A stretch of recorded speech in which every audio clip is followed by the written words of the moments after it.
എണ്ണമറ്റ ഉത്സവങ്ങളുടെയും ആഘോഷങ്ങളുടെയും നാടാണ് ഭാരതം. സാമൂഹിക ജീവിതത്തെ സജീവമാക്കി നിർത്താനും ജനങ്ങളിൽ ഭക്തിയും മൂല്യങ്ങളും വളർത്താനും ഈ ഉത്സവങ്ങൾ സഹായിക്കുന്നു. സനാതന ധർമ്മത്തിലെ ഇത്തരം ഉത്സവങ്ങളിൽ ഏറ്റവും പ്രധാനപ്പെട്ട ഒന്നാണ് ശിവരാത്രി. ലോകമെമ്പാടുമുള്ള ശിവഭക്തർ ശിവരാത്രി ദിവസം വ്രതങ്ങൾ അനുഷ്ഠിച്ചും പഞ്ചാക്ഷരി ജപം ചെയ്തും പൂജകൾ അർപ്പിച്ചും ശിവനെ ആരാധിക്കുന്നു. ഏറ്റവും പുണ്യദായകമാണ് ശിവരാത്രി വ്രതം. ഐശ്വര്യവും വിജയവും മോക്ഷവും ഈ വ്രതം പ്രദാനം ചെയ്യുന്നു എന്നാണ് വിശ്വാസം. ഭക്തിയോടൊപ്പം വ്രതനിഷ്ഠയ്ക്കും ത്യാഗത്തിനും തപസ്സിനും ഊന്നൽ നൽകിക്കൊണ്ടാണ് ശിവരാത്രി.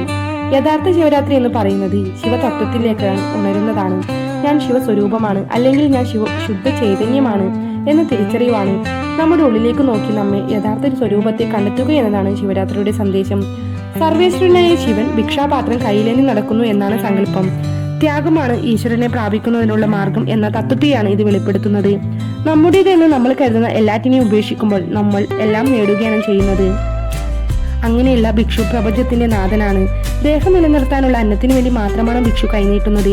കൊടുത്തവരോട് ഇഷ്ടവും കൊടുക്കാത്തവരുടെ അനിഷ്ടവും ഭിക്ഷുവിനില്ല. ജീവിതം വെച്ച് നീട്ടുന്ന വിധങ്ങളെയെല്ലാം സമഭാവത്തോടെ ഭിക്ഷു സ്വീകരിക്കുന്നു.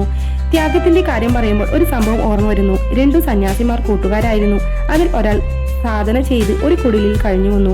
മറ്റേയാൾക്ക് രാജാവിനോടും പ്രഭുക്കന്മാരോടും നല്ല ബന്ധമായിരുന്നു. അതുകൊണ്ട് തന്നെ അദ്ദേഹത്തിന് നല്ല ഭക്ഷണത്തിനും സുഖ സൗകര്യങ്ങൾക്ക് ഒരു കുറവും ഉണ്ടായിരുന്നില്ല. അദ്ദേഹം ഒരു ദിവസം കൂട്ടുകാരനെ കാണാൻ ചെന്നപ്പോൾ കൂട്ടുകാരൻ വെറും കഞ്ഞി കുടിക്കുന്നതാണ് കണ്ടത്. അന്ന് സന്യാസി പറഞ്ഞു, എന്നെപ്പോലെ രാജാവുമായി നല്ല ബന്ധം സ്ഥാപിച്ചാൽ ഇങ്ങനെ വെറും കഞ്ഞി കുടിക്കേണ്ടി വരില്ല. അപ്പോൾ മറ്റേ സന്യാസി പറഞ്ഞു, എന്നെ പോലെ വെറും കഞ്ഞി കൊണ്ടും സംതൃപ്തനാകാൻ പഠിച്ചാൽ ഒരു രാജാവിനെയും ആശ്രയിക്കേണ്ടി വരില്ല. ശിവനെ പൊതുവെ ധ്യാന നിഗമനായാണ് ചിത്രീകരിക്കാറുള്ളത്.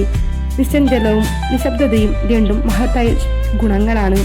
നമ്മിലെ അനന്ത സാധ്യതകളെ അറിയാനും ഉണർത്താനും അവ സഹായിക്കുന്നു. സദാ തിരയടിക്കുന്ന സമുദ്രത്തെ പോലെയാണ് ചിന്തകൾ നിറഞ്ഞ മനുഷ്യ മനസ്സ്. എന്നാൽ സമുദ്രത്തിന്റെ ആഴത്തിൽ നിശബ്ദത ഉള്ളതുപോലെ മനസ്സിന്റെ ആഴത്തിൽ നിശബ്ദതയുണ്ട്. അതിനെ എത്തിപ്പിടിക്കണമെങ്കിൽ ആദ്യം നമ്മൾ ബാഹ്യമായ നിശബ്ദതയെ സ്വീകരിക്കണം. പിന്നെ മനസ്സിന്റെ ഉപരിതലത്തിലെ ചിന്തകളെ നിശബ്ദമാക്കണം. നിരന്തരമായ പരിശ്രമത്തിലൂടെ നിശബ്ദതയുടെ ആഴങ്ങളിലേക്ക് ഇറങ്ങാൻ കഴിയും. എല്ലാ നന്മകളും എല്ലാ നേട്ടങ്ങളും ആ നിശബ്ദതയിൽ നിന്നാണ് കൈവരുന്നത്. ഈശ്വര ചിന്തയിൽ നിരന്തരം ഒഴുകുക എന്നത് മനുഷ്യ മനസ്സുകൾക്ക് പ്രയാസമുള്ള കാര്യമാണ്. അതിനാൽ കൊച്ചു കൊച്ചു ലക്ഷ്യങ്ങൾ വെക്കുകയും അതിൽ വിജയിക്കുമ്പോൾ അതിലും ഉയർന്നതിനു വേണ്ടി ശ്രമിക്കുകയും വേണം. സാധകർ ആദ്യം ലഘുവായ ചിട്ടകളും വ്രതങ്ങളും പാലിക്കണം.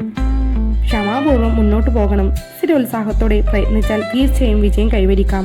ഭക്തിയുടെയും ജ്ഞാനത്തിന്റെയും ത്യാഗത്തിന്റെയും മാർഗത്തിലൂടെ പൂർണ്ണതയിലേക്ക് ഉണരാൻ എല്ലാവരെയും കൃപ അനുഗ്രഹിക്കട്ടെ.